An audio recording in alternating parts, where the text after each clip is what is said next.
प्रश्न 5 का ए, किसी समचतुर्भुज का एक विकर्ण 14 सेंटीमीटर और क्षेत्रफल 98 वर्ग सेंटीमीटर है तो इसके दूसरे विकर्ण की लंबाई। तो यहाँ पे समचतुर्भुज का एक विकर्ण दिया हुआ है और उसका क्षेत्रफल दिया हुआ है, तो दूसरे विकर्ण की लंबाई यहाँ पे ज्ञात करना है। तो सबसे पहले हम लिखेंगे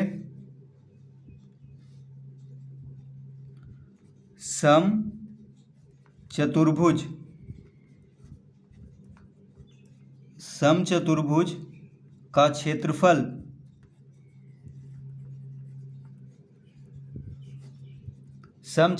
का क्षेत्रफल बराबर होता है 1/2 गुना विकर्णों का गुणनफल। 1/2 गुना विकर्णों का गुणनफल। ठीक है, तो समचतुर्भुज का क्षेत्रफल बराबर क्या होता है? 1/2 गुना विकर्णों का गुणनफल, यानी हो जाएगा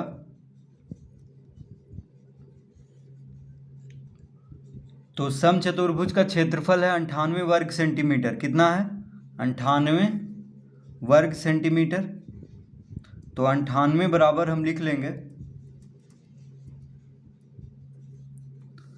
1/2 गुना,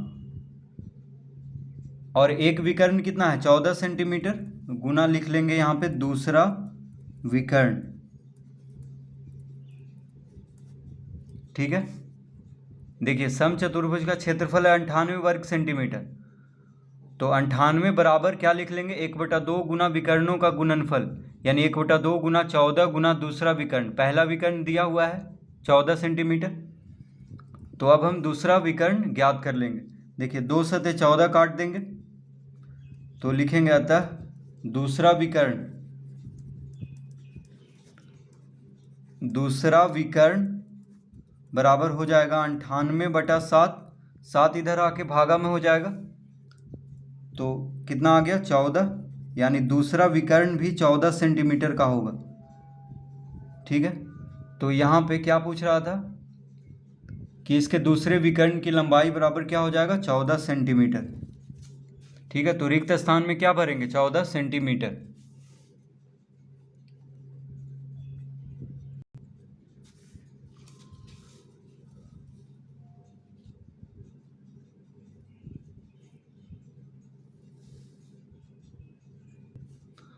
प्रश्न 5 का बी, तो कह रहा है किसी त्रिभुज का क्षेत्रफल 125 वर्ग सेंटीमीटर है और आधार की लंबाई 5 सेंटीमीटर है, तो तदनुरूपी शीर्षलंब की लंबाई बराबर। तो यहाँ पे शीर्षलंब यानी ऊंचाई पूछ रहा है। शीर्षलंब को हम ऊंचाई भी कहते हैं। तो सबसे पहले हम लिखेंगे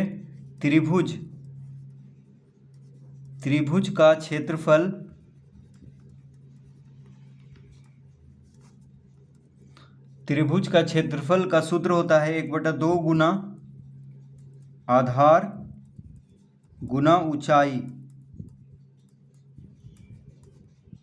ठीक है, त्रिभुज का क्षेत्रफल का सूत्र क्या होता है? 1/2 गुना आधार गुना ऊंचाई। तो त्रिभुज का क्षेत्रफल दिया हुआ है 125 वर्ग सेंटीमीटर, तो 125 बराबर हम लिख लेंगे 1/2 गुना आधार कितना है? 5।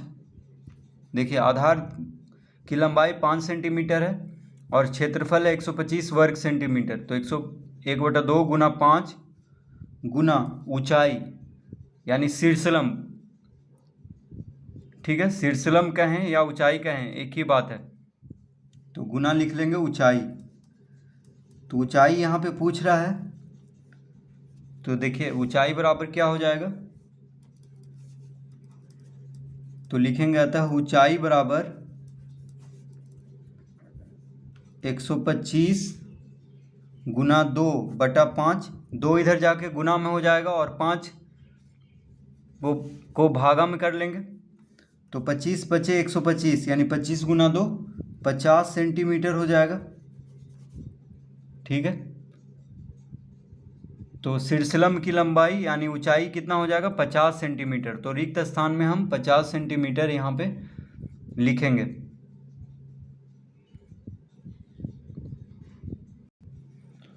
प्रश्न 6, यदि किसी त्रिभुज के आधार को दुगना तथा ऊंचाई को आधा कर दिया जाए तो पहले वाले त्रिभुज एवं नए त्रिभुज के क्षेत्रफलों का अनुपात क्या होगा। तो यहाँ पे हम लिखेंगे माना कि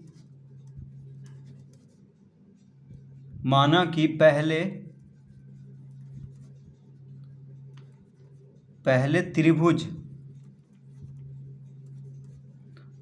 त्रिभुज का आधार बराबर x सेंटीमीटर। ठीक है, तो पहले त्रिभुज का आधार को हम x सेंटीमीटर मान लेंगे और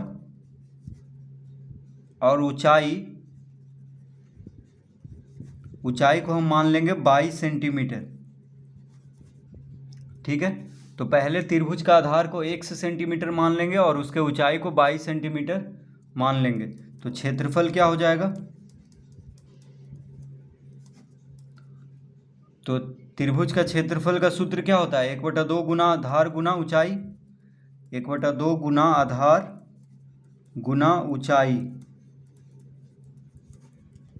तो आधार कितना है x और ऊंचाई है 22, यानी कितना आ गया 1/2 x बाई। ठीक है, 1/2 x बाई। तो क्षेत्रफल वर्ग में होता है तो यहाँ पे लिख लेंगे वर्ग इकाई, यानी पहले त्रिभुज का क्षेत्रफल कितना आ गया 1/2 x बाई वर्ग इकाई। ठीक है, अब लिखेंगे अब दूसरे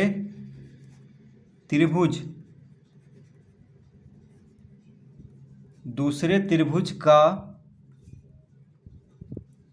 आधार बराबर 2x। तो देखिए पहले त्रिभुज का आधार को x सेंटीमीटर माने थे और ऊंचाई को 22 सेंटीमीटर, तो क्षेत्रफल वर्ग सेंटीमीटर में आएगा।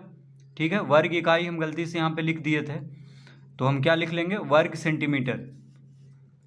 ठीक है, क्योंकि आधार सेंटीमीटर माने हैं और ऊंचाई भी सेंटीमीटर माने हैं, तो क्षेत्रफल हो जाएगा वर्ग सेंटीमीटर में। अब दूसरे त्रिभुज का आधार को 2x सेंटीमीटर ले लेंगे, क्योंकि कह रहा है यदि किसी त्रिभुज के आधार को दुगना, यानी आधार को दुगना करना है और ऊंचाई को आधा करना है। ठीक है, तो दूसरे त्रिभुज का आधार x का दुगना कर देंगे, यानी 2x सेंटीमीटर हो जाएगा, और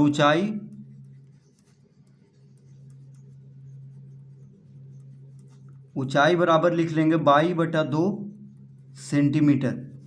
ठीक है, तो ऊंचाई को हम कितना माने थे पहले त्रिभुज में 22, तो दूसरे त्रिभुज में हो जाएगा 22/2 सेंटीमीटर।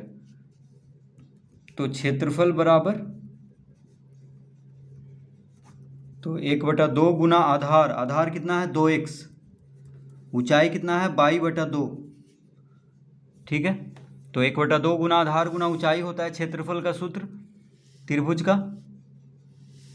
तो 1/2 गुना आधार है 2x और ऊंचाई है 22/2, 2 से 2 कट गया।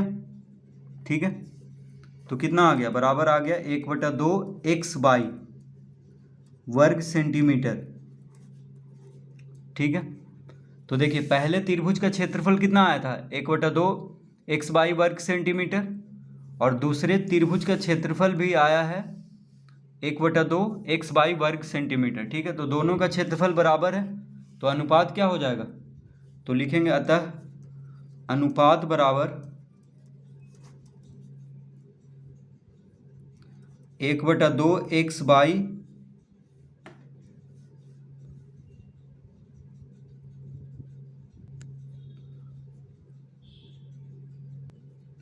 तो अनुपात कैसे ज्ञात करेंगे, पहले त्रिभुज का क्षेत्रफल को दूसरे त्रिभुज का क्षेत्रफल से भाग दे देंगे तो कितना आ जाएगा। देखिए 1/2 x बाई से 1/2 x बाई कट गया, यानी कितना आ गया 1/1, यानी 1:1। तो अनुपात कितना आएगा 1:1।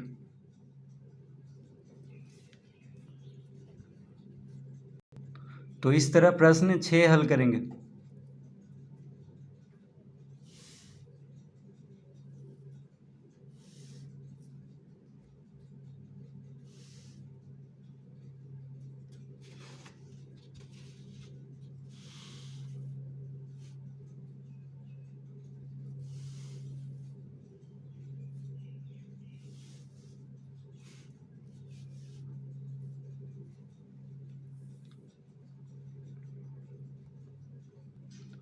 प्रश्न 7,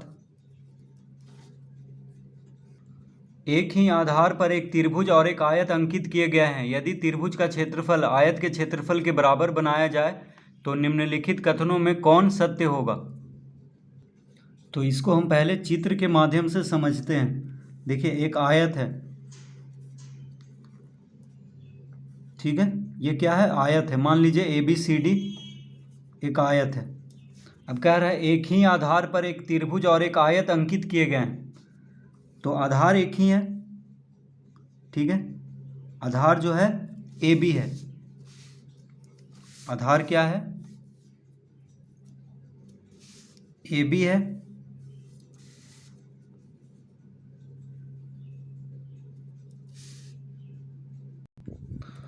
और त्रिभुज को हम यहाँ पे लिख लेते हैं ABS, ठीक है। तो ABS क्या है, त्रिभुज है, और ABCD आयत है, लेकिन दोनों का आधार एक ही है। देखिए AB। अब कह रहा है यदि त्रिभुज का क्षेत्रफल आयत का क्षेत्रफल के बराबर हो, तो देखिए त्रिभुज का जो क्षेत्रफल है, त्रिभुज का जो क्षेत्रफल है और आयत का क्षेत्रफल बराबर है, तो अब यहाँ पे दोनों का सूत्र हम देख लेते हैं पहले। तो देखिए आयत का जो क्षेत्रफल, आयत का क्षेत्रफल का सूत्र क्या होता है, आयत का क्षेत्रफल बराबर होता है लंबाई गुना चौड़ाई। लंबाई गुना चौड़ाई, ठीक है। आयत का क्षेत्रफल बराबर क्या हो जाएगा, लंबाई गुना चौड़ाई। यानी इसको हम लिख लेंगे AB गुना AD, ठीक है। AB गुना AD, देखिए लंबाई हो गया AB और चौड़ाई हो गया AD, ठीक है। तो आयत का क्षेत्रफल हो गया। अब लिखेंगे त्रिभुज का क्षेत्रफल। त्रिभुज का क्षेत्रफल, तो त्रिभुज का क्षेत्रफल का सूत्र होता है 1/2 गुना आधार गुना ऊंचाई। 1/2 गुना आधार गुना ऊंचाई, ठीक है। तो 1/2 गुना आधार कौन है, AB है। ऊंचाई, तो ऊंचाई हो गया, देखिए यहाँ से जो ऊंचाई है इसका नीचे तक, मान लीजिए यहाँ पे Q लिख लिए, ये हो गया ऊंचाई, ठीक है। तो गुना SQ लिख लेंगे। देखिए आधार एक ही है AB, तो आधार गुना ऊंचाई 1/2 गुना आधार गुना ऊंचाई होता है। तो त्रिभुज ABS का क्षेत्रफल क्या हो जाएगा, 1/2 गुना AB गुना SQ, ठीक है। लेकिन दोनों कह रहा है बराबर है क्षेत्रफल, तो लिखेंगे अतः प्रश्न अनुसार या प्रश्न से दोनों का क्षेत्रफल क्या है, बराबर है। यानी AB गुना AD, AB गुना AD बराबर 1/2 गुना AB गुना SQ, ठीक है। अब देखिए दोनों का क्षेत्रफल बराबर कह रहा है, तो आयत का क्षेत्रफल और त्रिभुज का क्षेत्रफल को बराबर लिख लेंगे। इस तरह से AB गुना AD हो गया आयत का क्षेत्रफल, और 1/2 गुना AB गुना SQ किसका क्षेत्रफल हो गया, त्रिभुज का। अब यहाँ पे देखिए एक चीज़ हम देख लेते हैं। देखिए इसको हम इस तरह से आगे मिलाएंगे और यहाँ पे AD को और आगे बढ़ा लेते हैं, ठीक है। तो देखिए ऊंचाई जो है त्रिभुज का यहाँ तक जा रहा है, ठीक है, यहाँ तक होगा ऊंचाई। तो यहाँ पे देखिए AB गुना AD बराबर क्या लिख लेंगे, 1/2 गुना AB गुना SQ, ठीक है। तो AB से AB खत्म हो गया, AB से AB, तो लिखेंगे आता है SQ बराबर क्या हो जाएगा, 2AD। देखिए 2 को इधर भेज देंगे तो गुना में हो जाएगा, 2AD के साथ गुना हो जाएगा क्योंकि इधर भागा में है। तो SQ बराबर क्या हो जाएगा, 2AD। तो SQ किसका ऊंचाई था, त्रिभुज का। देखिए त्रिभुज का ऊंचाई क्या है, SQ, तो SQ जो होगा AD का दुगना होगा, ठीक है, यानी आयत का जो ऊंचाई है, तो त्रिभुज की ऊंचाई आयत की ऊंचाई की दुगनी होगी, यानी AD का दुगना है एस क्यू। देखिए ये यहाँ पे हम लेके आ चुके हैं कि एस क्यू जो होगा AD का दुगना होगा। देखिए एस क्यू बराबर 2AD, यानी AD का दुगना कौन होगा? एस क्यू, यानी त्रिभुज का ऊंचाई आयत की ऊंचाई का दुगना होगा। ठीक है, तो इस तरह हम इसको यहाँ पे सिद्ध कर सकते हैं कि जब आयत और त्रिभुज का आधार एक हो और क्षेत्रफल भी एक हो, यानी आधार एक हो और क्षेत्रफल भी दोनों का बराबर हो, तो इसका मतलब है कि त्रिभुज का जो ऊंचाई है वो आयत का ऊंचाई का दुगना होगा। ठीक है, तो यहाँ पे देखिए इस रेखा का कोई ज़रूरत नहीं है, इसको आप मिटा सकते हैं। तो इस तरह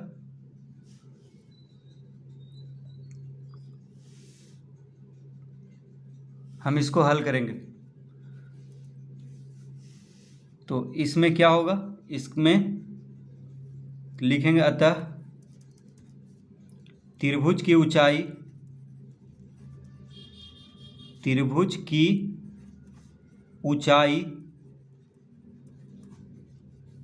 आयत की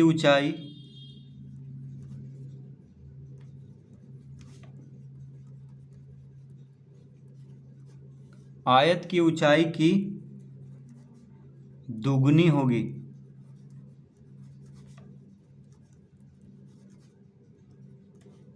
तो त्रिभुज की ऊंचाई आयत की ऊंचाई की दुगनी होगी, यानी ऑप्शन जो दूसरा है वो सही होगा। तो यहाँ पे त्रिभुज की ऊंचाई आयत की ऊंचाई की दुगनी होगी, ये जो कथन लिखा हुआ है यही सही होगा।